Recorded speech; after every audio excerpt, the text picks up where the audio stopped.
Sister Khadija says, what is my relationship to a second cousin who happens to be a Shia? First of all, Islam is a religion of balance, fairness, and justice. So we don't paint all Shia with the same brush.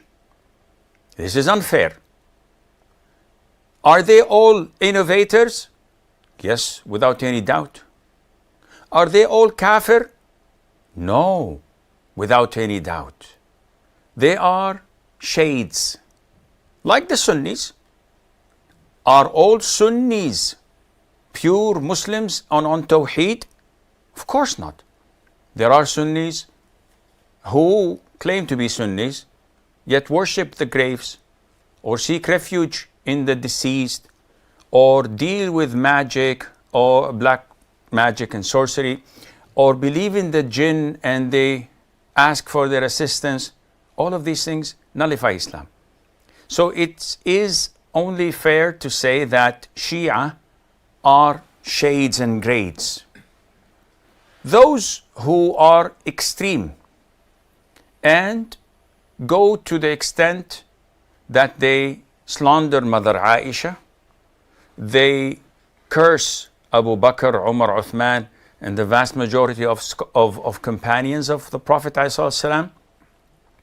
They claim that the Quran has been altered and changed, as the Imamiyya Shia or Al-Ithna Ashariyya, and their Imam At-Tabrasi, who compiled a book, فصل الخطاب في تأويل كلام رب الأرباب, which is all about proving that the book of the Quran has been distorted and changed.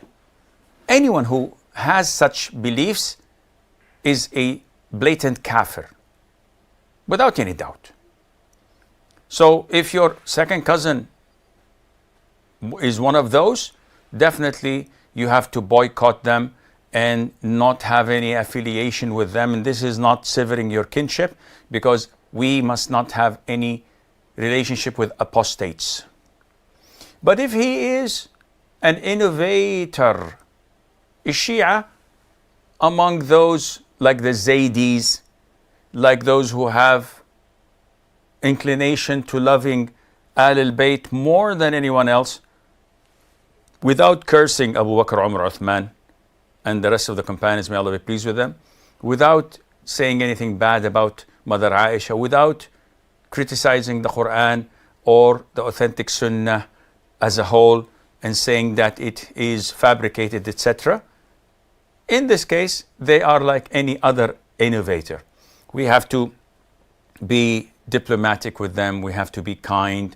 We have to try to give them da'wah and show them the way back to proper Sunnah and Islam, and maintain our kinship relationships with them as Allah has mandated, and Allah Azza wa Jal knows best.